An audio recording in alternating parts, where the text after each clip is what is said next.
Have you ever said yes when you actually wanted to say no? A small request, a simple invitation, a quick favor, and without thinking, you say yes, not because you want to, but because it feels easier. Easier than explaining, easier than disappointing someone, easier than being misunderstood. I didn't notice how often I did this until one day I felt something strange. My life was full of messages, full of plans, full of conversations, but inside, it didn't feel quiet, it felt crowded, like there was no space left. For me, that night I sat alone for a while. No music, no distractions, just a simple thought. When was the last time I chose something only because I wanted it? Not because I had to, not because someone expected it, just because it felt right. I couldn't remember. And that's when the idea came. A small idea, almost uncomfortable.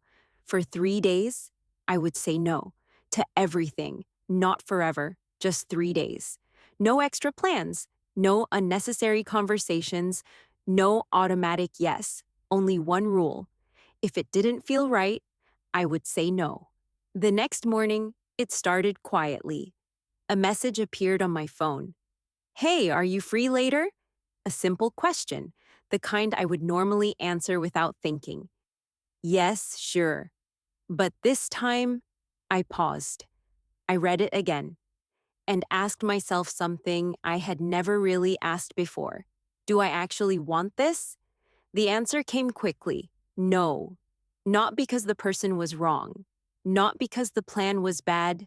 Just because I felt tired. And for the first time, that felt like a good enough reason. My fingers stayed still for a moment. Then slowly, I typed something different. Not today. I stared at the message before sending it. It felt small, but also strangely heavy, like I was about to break a pattern that had been part of me for a long time. I pressed send and waited. A few seconds passed. Then a reply. Okay, no problem. That was it. No anger, no disappointment, just acceptance. And in that quiet moment, I felt something unexpected. Relief. A soft, quiet relief. Nothing around me had changed, but inside, something had shifted. It was small, almost invisible, but it was there. A little more space, a little more calm. Later that day, it happened again. Another request, another moment, another chance to say yes or no. And again, I paused because now I was paying attention, not to what others wanted, but to what I felt, and that was new. As the day slowly moved forward, one quiet question stayed in my mind. If saying no feels this peaceful, why have I been saying yes for so long? The second day didn't feel as simple, not because it was harder to say no, but because I started to notice what came after it. That morning, my phone felt different in my hand, not heavier, but more intentional. Every message felt like a choice, every notification, like a small door waiting to be opened or closed. The first request came earlier than I expected. Can you help me with something later? I read the message slowly. Yesterday, I would have said yes without thinking, but now there is a pause, a real pause, not just silence, but awareness. I asked myself the same question again. Do I want this? This time, the answer wasn't so clear. Not a strong no, not a strong yes, just uncertainty. And that made it harder, because saying no when you are sure feels simple, but saying no when you are unsure feels uncomfortable. I held my phone for a few seconds longer. Then I typed slowly. I can't today. I sent it, and almost immediately, a small feeling appeared. Guilt, not loud, not overwhelming, but there, quiet and persistent. Maybe I should have helped. Maybe I was being selfish. Maybe I was overthinking everything. The thoughts came one after another. And for a moment, I wanted to take it back, to send another message, to explain, to apologize, to say yes again. But I didn't. I just sat there and watched the feeling. The guilt didn't disappear right away. It stayed, moved slowly, then, little by little, it softened, not because I fixed it, but because I didn't run from it. That was new. Usually I would react quickly, change my answer, make things easier. But now I was learning to stay with discomfort, to stay with uncertainty. And something surprising happened. The feeling passed, without me doing anything. Later that day, I noticed something else. My time felt different, less crowded. There were no extra plans, no sudden changes, just space. And in that space, I started to feel something I didn't expect: loneliness. Not deep, not painful, but noticeable. Because when you say no to everything, you also step away from people, from conversations, from connection. And for a moment, I questioned everything. Is this really a good idea? Am I creating peace or just pushing everything away? The thought stayed with me for a while, but instead of reacting, I stayed with it. Again, that evening, I sat quietly in my room. No plans, no noise, just the soft presence of time passing. And slowly, the loneliness changed. It didn't disappear, but it became something else, something calmer, more gentle, less like something I needed to escape, and more like something I could understand. I realized something simple. There is a difference between being alone and feeling empty. And for the first time in a long time, I wasn't trying to fill every empty space. I was just letting it exist. As the second day came to an end, one quiet thought stayed with me. If I can sit with guilt and even loneliness without running away, what else have I been avoiding all this time? By the third day, something felt clearer, not easier, but more honest. The first 2 days were full of reactions, saying no, feeling guilty, questioning everything. But now, there was less noise inside my head. The emotions were still there, but they didn't control me the same way. That morning, I didn't wait for messages. I didn't check my phone again and again. I just moved through my day, slowly. And when a message finally came, I noticed something new. I wasn't afraid of it anymore, not afraid of the question, not afraid of the choice, just aware. Are you joining us later? A simple invitation. Before, I would think about what they expected, what I should say, what would make things easier. But now, I asked a different question. What feels right for me? I stopped for a moment, listened carefully, and the answer came, quiet but clear. No. This time, there was no guilt. No long explanation in my head. No need to justify it. Just a simple truth. I won't join today. I sent the message, and something surprising happened. Nothing. No heavy feeling, no tension, just space. A calm, open space inside me. As the day continued, I began to see something I hadn't seen before. How often I used to say yes, not because I wanted to, but because I was afraid of silence, afraid of being alone, afraid of missing something, afraid of being seen differently. But now, that fear was quieter.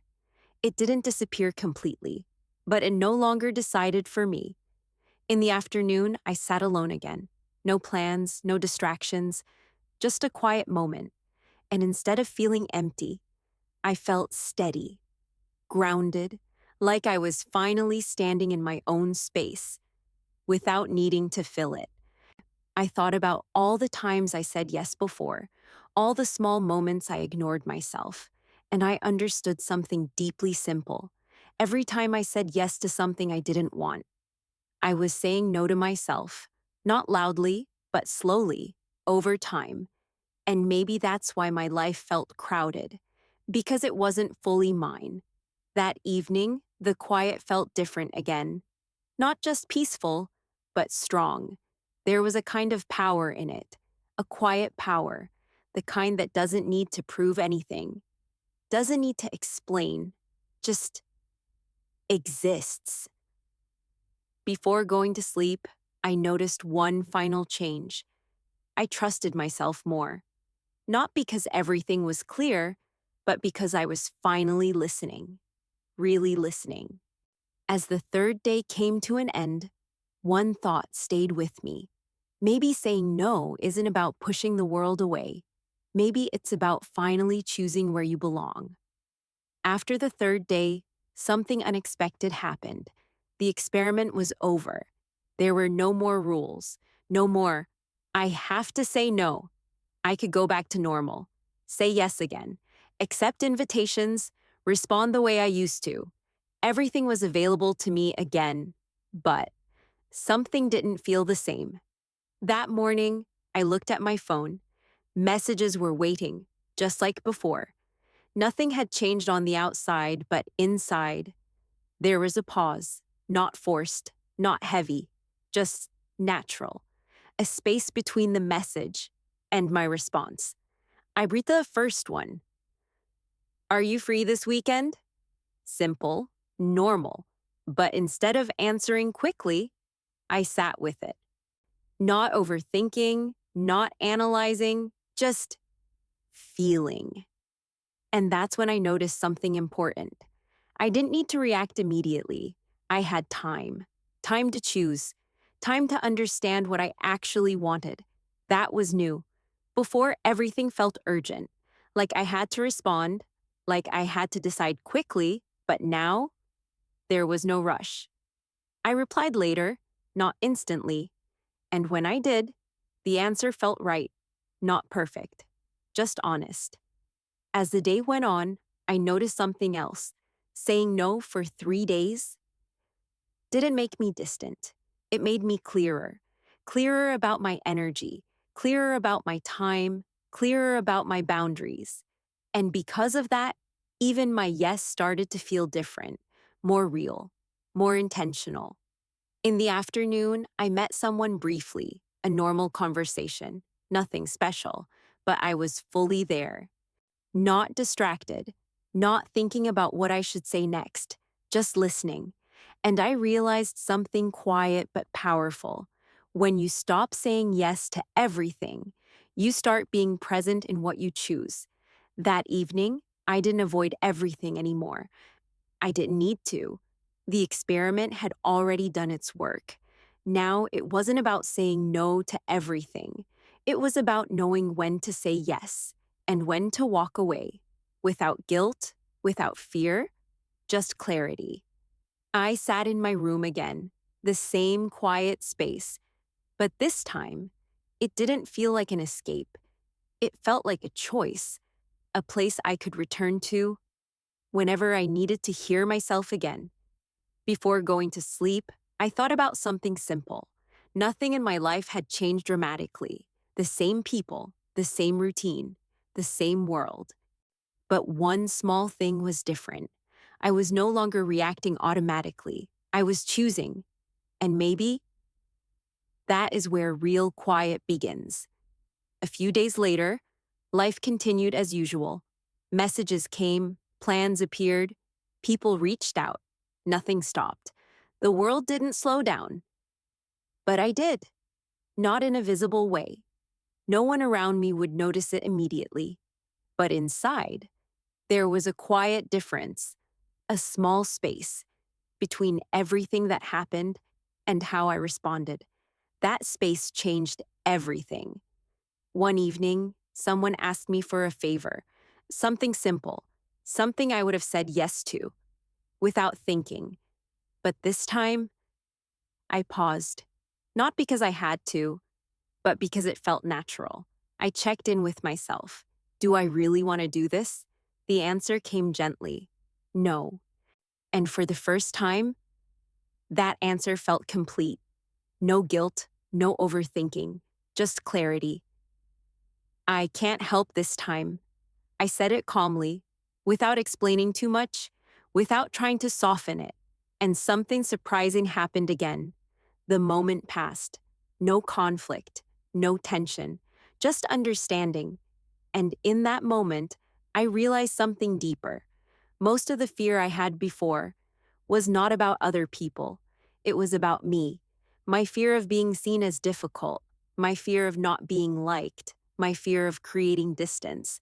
But when I stopped reacting automatically, those fears became quieter, not gone, but no longer in control. Over the next few days, I noticed a pattern. Every time I said no when I meant it, I felt stronger, not louder, not more aggressive, just more solid inside. And every time I said yes, it felt lighter because it was real, not forced, not automatic, just chosen. That was the biggest change. Not the word no, but the honesty behind it. One night, I sat in silence again. The same quiet space I had experienced before. But now, it didn't feel like something I had to create. It felt like something I carried with me, a quiet center, a place I could return to, even in the middle of noise. And maybe that's what this was really about. Not avoiding people, not disconnecting from the world, but learning where I begin and where others end. Learning that my time has value, my energy has limits, my attention is a choice. As I lay down to sleep, one final thought stayed with me. Saying no didn't take something away from my life. It gave something back: space, clarity, and a quiet kind of power that had been there all along. If this story made you reflect on your own boundaries, take a moment to listen to yourself today. And if you want to learn English through calm, meaningful stories like this, stay with us.